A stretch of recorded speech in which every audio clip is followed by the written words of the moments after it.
If you're building a cross-platform mobile app today, there are two heavyweights competing for your mind share. In the red corner, we have Flutter from Google, and in the blue corner, we have React Native from Facebook. These tools can achieve the same fundamental goal: build apps for multiple platforms like iOS, Android, and the web from a single codebase. But there's a world of difference in both how they work and the developer experience. No matter which one you choose, the other one automatically becomes your arch nemesis, because you don't choose anything but the absolute best technology out there. To figure out which one is best, I built the exact same chat app with both React Native and Flutter using Firebase as the backend. In today's video, we'll dive into a detailed side-by-side comparison of features, tooling, developer experience, performance, and of course the code. By the end of the video, you'll know exactly which one fits best into your ideology. But this isn't a line-by-line coding tutorial. If you want to learn how to build these apps from scratch, I created two separate pro lessons on Fireship that will teach you how to build them step by step. Let's start by comparing the programming languages between these two frameworks. In React Native, we code apps in JavaScript, with React being a required UI library, so it's almost like an extension of the JavaScript language. And it also supports TypeScript if you want to add a type system on top of JavaScript. JavaScript was never really designed to build mobile apps, so Flutter was implemented with a different language called Dart, which is a language optimized for compiling to multiple platforms with ahead of time and just-in-time compilation. That results in various performance advantages, but it's a language that not many people know outside of Flutter. It has a syntax that somewhat resembles TypeScript, so curly brace developers generally have an easy time getting started with it. But that's a major question to ask yourself. Do I want to learn a whole new language, or do I want to stick with what I already know? Now let's look at the ecosystem behind these frameworks. They're both two of the most actively worked on GitHub repos in the world. React Native comes from Facebook, which has been criticized as being an evil tech corporation, while Flutter comes from Google, which has been criticized for being an evil tech corporation. Building high-quality cross-platform mobile apps is an extremely difficult technical challenge, and that's why you need to bring in an evil tech corporation to get the job done right. But you'll notice a huge difference in development philosophy. React Native, just like React for the web, is designed to be minimal. It provides some base components, but leaves everything else to the open source community. And that means a complete React Native project generally requires a lot of third-party dependencies, depending on the features that you need. Flutter, on the other hand, comes with a huge widget library out of the box. And the Flutter team maintains many plugins that you'll commonly need, like ones to access the native camera on a device. Dart also has a package manager called Pub, and there's a huge ecosystem of open source packages for Flutter as well. The bottom line is they both have huge communities to get pretty much anything you can imagine done. Now let's look at their underlying architectures. First off, how does React Native work? Under the hood, it runs two separate JavaScript threads. One is the main thread to run your app on whatever native platform, and the other is a thread to run the business logic of your application. These threads are isolated from each other, but sometimes they need to interact, so there's a bridge in the middle where they can pass serialized messages back and forth. The cool thing about this system is that it allows a JavaScript app to communicate with the native platform. So when React Native renders a component, it's a truly native component on the corresponding platform. It's not just like a React website bundled as a mobile app, it's truly rendering native components. And that means your UI will look exactly like those native components are intended, even when things change in the future.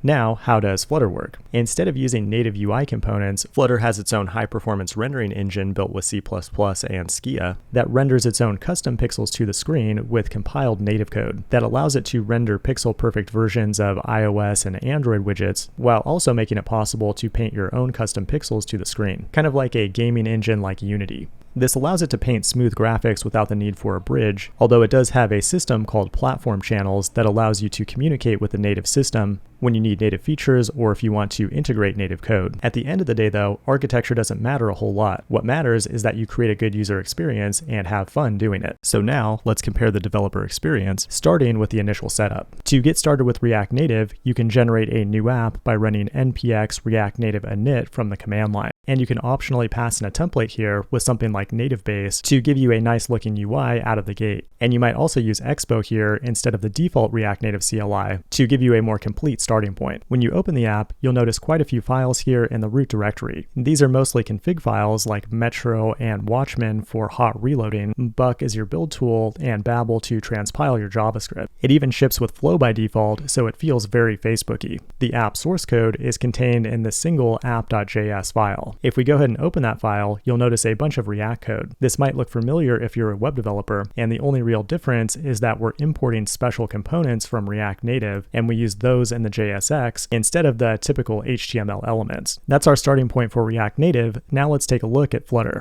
After installing the Flutter SDK, run flutter create from the command line. You'll notice that it's considerably faster because it doesn't have to reach out to npm to download a bunch of packages. Go ahead and open the project in VS Code and make sure that you have the Flutter extension installed. It will actually manage any additional packages you install automatically in the background. The project structure here is a little more simplified. Your main config file is this pubspec.yaml file, which is equivalent to the package JSON in the React Native project. This is where you register and install third-party packages. The app source code is contained in the main.dart file. Now, if you're a web developer who's never touched TypeScript, this code might look kind of crazy, with keywords like extends, super, and override. But if you have a background in TypeScript, Java, or C#, then you'll likely feel right at home with this code. Now that we have a project set up, I want to talk about tooling, which is really important when building cross-platform mobile apps, because without good tooling, your life will be miserable. Let's start by serving the React Native app locally. Here I have an Android emulator running, then I need to run this adb command to connect to it. From there I run npm start to run metro to watch my code for changes in the background.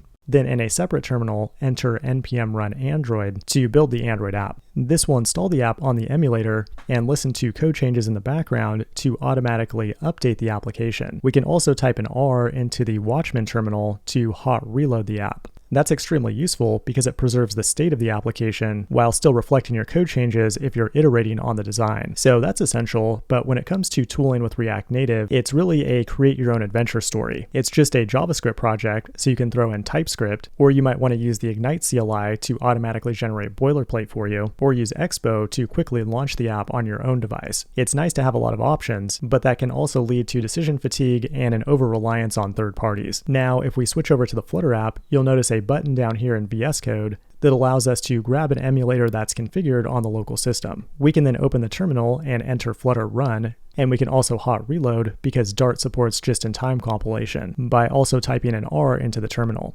Now, because Dart has a sound type system, it's able to provide really nice tooling as you write your code. Notice how when I hover over any class, it provides the full documentation for it. But more importantly, Dart makes it really hard to write code that results in runtime errors. If I try to pass an argument that has the wrong data type, it'll tell me this code sucks right away, instead of waiting for it to pop up as an error at runtime. And that's especially important for mobile apps because you live and die by reviews in the app stores. Now you can also add TypeScript to React Native to get similar results, but Dart does other things like null safety to make your code even more reliable. Now the other interesting thing in the code is that both frameworks create a tree of components or widgets. In React Native, it looks like HTML or JSX, where you have a tag like view, and then you add another component inside of that, and then maybe more components inside of that. Components might have state that changes throughout the lifecycle of the app, and React Native will automatically re-render the UI whenever the state changes. Flutter works in the exact same way and was actually very much inspired by React, but it goes about it in a much different way.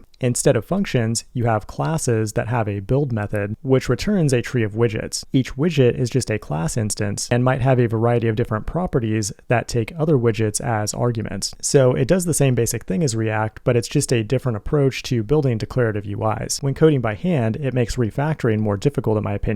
You can't just copy and paste a component like you would in React. However, Flutter once again has really good tooling that makes it possible to wrap and reposition widgets by simply clicking a button in VS Code. Now, after building a chat app with both frameworks, one drawback I found with Flutter is that I would often end up with these deeply nested widget trees that are hard to follow. You can always extract this logic into your own custom widgets, but I just don't find the process as intuitive as React, where you simply create a new function for each UI component. Now, the problem with React is there often isn't a component to do exactly what you want to do. That means you need to start with a base component and then make it do what you want to do, or install a third-party package. On top of that, a lot of React libraries aren't compatible with React Native. Like if you want awesome animations with frame motion, that's not going to fly in React Native. Now, the final thing I want to look at is performance. You might be wondering, is Flutter faster than React Native? And the answer is most likely yes. The goal is generally to render at 60 frames per second, and because Flutter apps are compiled directly to machine code and don't require a JavaScript bridge, they tend to perform better based on most benchmarks I could find on the internet. There's a good article that I'll link to in the description that breaks down a variety of different benchmarks, and as you can see, Flutter gets much closer to native performance. However, you have to ask yourself, does performance really matter? For the majority of apps out there, performance differences will be indistinguishable to the end user, but I suppose in React Native you might run into performance bottlenecks sooner. And if you really care about performance, your best option is to just go true native. I'm going to go ahead and wrap things up there, but if you want to build these chat apps from scratch, check out Fireship Pro for a couple of extra bonus videos there. And here's a special discount code for those of you who watch the entire video. Thanks for watching, and I will see you in the next one.